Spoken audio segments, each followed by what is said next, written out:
লেখ।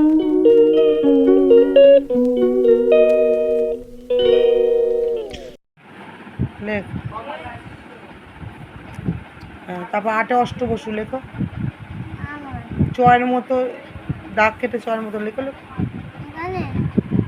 সাথে সমুদ্রের পর, সাথে সমুদ্রটা কোথায় লিখেছিস? এখানে, এখানে তো লিখেছিস, এখানে হবে। লেখ। হ্যাঁ, তারপর এখানে লেখ ৯ নবগ্রহ। হ্যাঁ, একটু নিচে থেকে শুনে পাকা। তারপরে লি পুরো শুয়ে পড়ছে। 10 দিক লেখ, 10 দিক। 1 আর 0, একে চন্দ্রটা লেখ আর 0। হ্যাঁ, 10 দিক।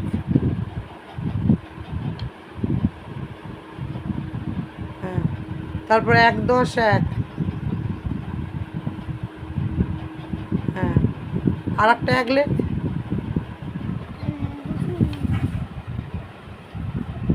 হ্যাঁ, তারপরে 1 10 2, 1 10 3। হ্যালো বন্ধুরা, আরও একটু নতুন ব্লগে তোমাদের সবাইকে স্বাগত, ওয়েলকাম। ঝুমাস ডেলি ব্লগে সবাইকে ওয়েলকাম। তো তোমরা কেমন আছো বন্ধুরা? নিশ্চয়ই সবাই খুব ভালো আছো, আর আমরা মোটামুটি ভালোই আছি।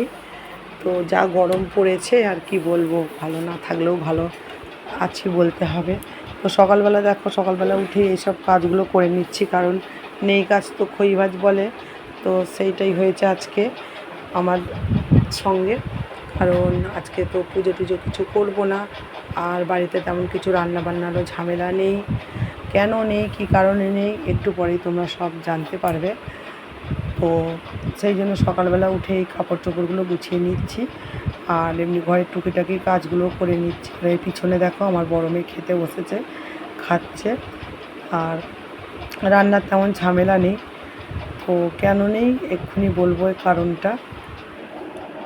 তো আয়নাটা খুবই অপরিষ্কার হয়েছিল। অপরিষ্কার হওয়ার কারণ আছে, কারণ আমার ছোটো মেয়ে বড্ড নোংরা করে, কারণ ওই খাবার খেতে খেতে এসে জিভ দিয়ে চাটে করে, তারপরে খাবার দাবার এসে মাখায় ওই আয়নাটার মধ্যে, যার জন্য বেশি নোংরাটা হয় আর কি। তো সেই জন্য ভাবলাম, অনেকদিন পরিষ্কারও করা হয়নি আয়নাটা, একটু কলিং দিয়ে পরিষ্কার করে নিলাম। নিয়ে তারপর কাপড় জামাগুলো অনেক দিন বলতে 2 দিনের মতো কাপড় জামা গোছানো হয়নি। তো 2 দিনের কাপড় জামাগুলো গুছিয়ে নিলাম, কারণ এই কদিন কাপড় টাপড়ও কাপড় কাচতে নেই, তার জন্য সার্ফ দিয়ে। তো সেই জন্য এগুলো গুছিয়ে নিলাম, যে 2 দিন তো কাচা হবে না, তার জন্য। তো সারাদিন আমরা কাজ করতে থাকি, সংসারে যাবতীয় কাজ আমাদের করতে হয় গৃহবধূদের। কিন্তু একদিনও টাইম করে কোনো দিনও ছুটি পাওয়া যায় না আর কি, পাই না আর কি, যে আজকে গৃহবধূদের আজকে ছুটি, রবিবার কি শনিবার বা এরকম কোনো নিয়ম নেই। গৃহবধূদের 365 দিনই কাজ করে যেতে হয়, রান্না বলো, সংসারের কাজ বলো, সেই সব নিয়েই তাদের জীবন। ঘরের মধ্যেই তারা ঘরের মধ্যে 4 দেয়ালেই তারা বন্দি, তাদের জীবন। আমার মতনই হয়তো অনেকেই আছে। আবার যারা চাকরি টাকরি করে তাদের তো ব্যাপারই আলাদা, তারা বাইরের জগতে সঙ্গে বেশি পরিচিত, কিন্তু আমরা বাইরের জগতের সঙ্গে বেশি পরিচিত নয়। কারণ আর বাইরে সেই জন্য বেশি বেরোতে পছন্দও করি না, কারণ ঘরে থেকে এমনই অভ্যেস হয়ে গেছে যে বাইরে বেরোতে যেন বিরক্ত লাগে, ধিক্কার লাগে, ভালো লাগে না। কার কেমন লাগে জানি না, আমার তো ভালো লাগে না। তো এই সংসারেই কেটে গেল 14টা বছর।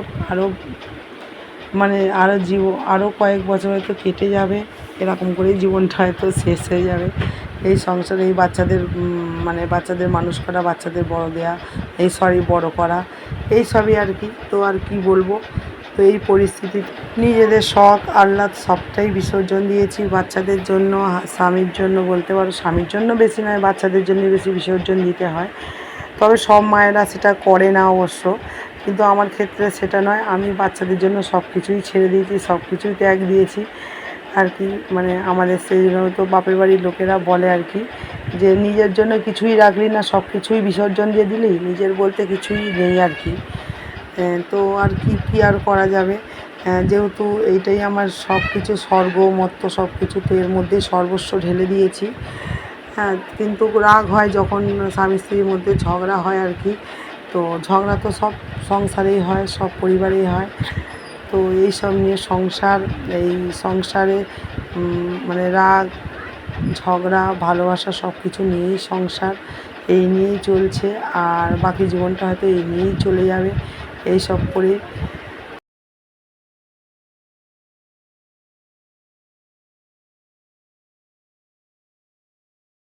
হ্যালো বন্ধুরা, গুড মর্নিং।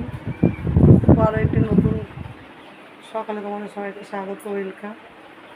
আর দেখো আজকে পুরো ফ্রি, ঠিক আছে। তো তোমরা কেমন আছো বন্ধুরা? নিশ্চয়ই সবাই খুব ভালো আছো, আর আমরাও মোটামুটি ভালোই আছি, ঠিক আছে।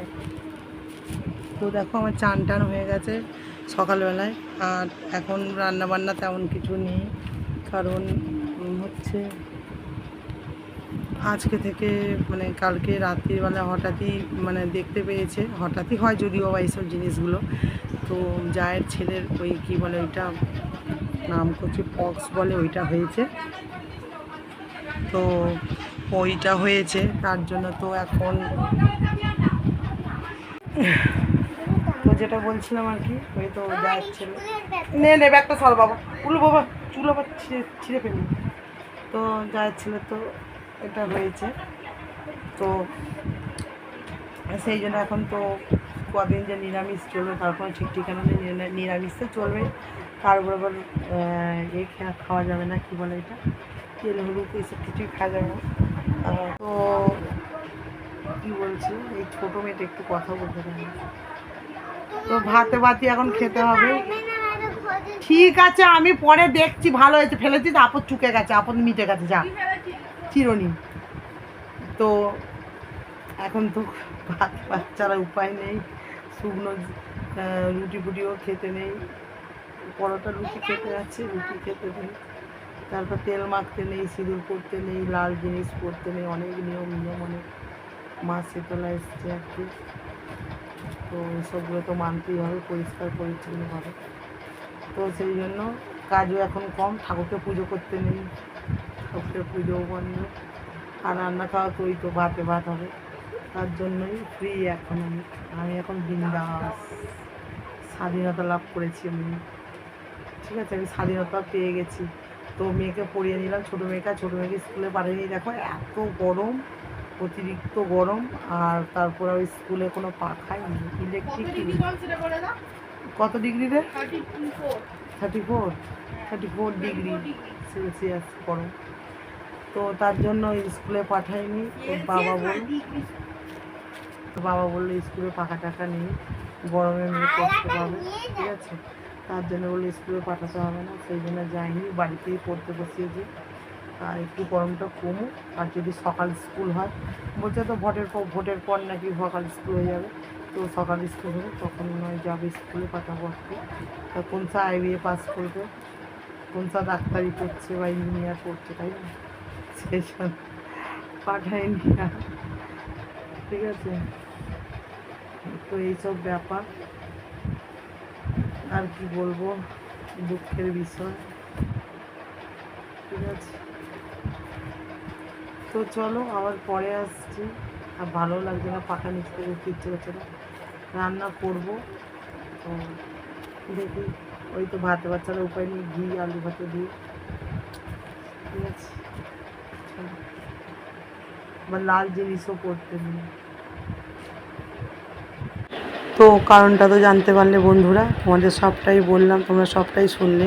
তো দেখো এই যে আলু সেদ্ধ ভাত করেছি ঘি দিয়ে, তো দিয়ে দিয়েছি তিনজনকে খেতে, মানে তিনজন, হাজব্যান্ডকে, মেয়েকে আর ছোটো মেয়েকে খাইয়ে দিয়ে আমি নিয়ে বসে পড়েছি খেতে।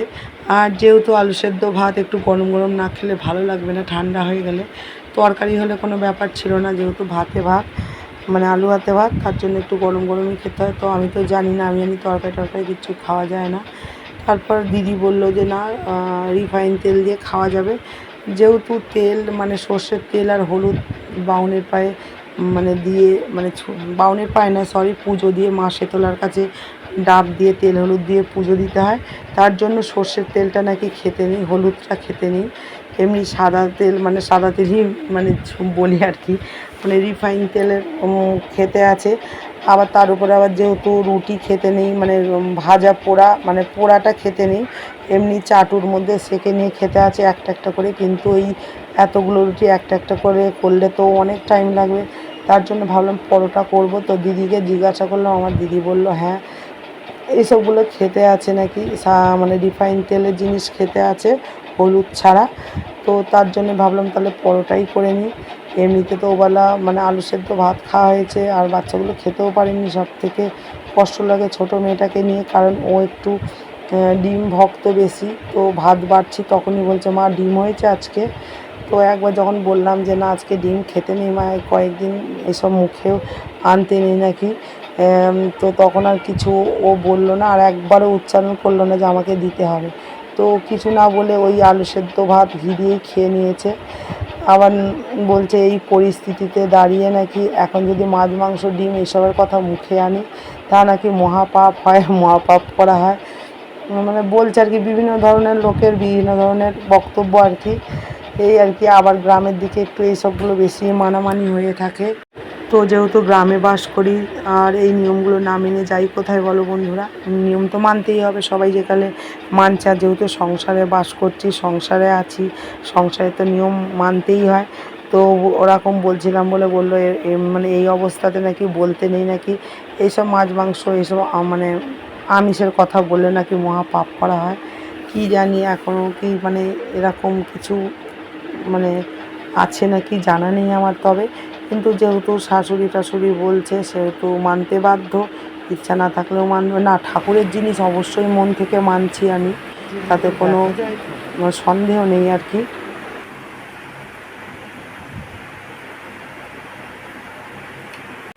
হ্যালো বন্ধুরা, তো দেখো এখন অনেকটাই রাত্রি হয়ে গেছে, আর এই সবে হাজব্যান্ড ফিরলো, তো এখন খাওয়া দাওয়া করছে। তো বিছানা তো সব হয়ে গেছে, আর 2 মিনিট ঘুমিয়ে পড়েছে। তো চলো আমি এখন শুয়ে পড়বো, অবস্থা পাগলের মতো অবস্থা। তো একবার লাস্ট দেখা হয়েছিল তখন মনে হচ্ছে রান্না করছিলাম, ওই দেখা এইটাই মানে কি তোমাদের সঙ্গে শেয়ার করা হয়েছিল। তারপরে আসা হয়নি, খেয়ে দেখতে শুয়ে পড়েছিলাম, ভুলে গেছিলাম, আবার মনে পড়লো। তো পাখার এত আওয়াজ, কারণ এই একটা ঘরে 3টে পাখা চলছে, এই একটা পাখা স্ট্যান্ড ফ্যান আর নিচে দেখো টেবিল ফ্যান, ঠিক আছে, একটা ঘরে 3টে ফ্যান চলছে। তো চলো বন্ধুরা, আজকের মতো ভিডিওটা এখানেই শেষ করছি, খুব ক্লান্ত।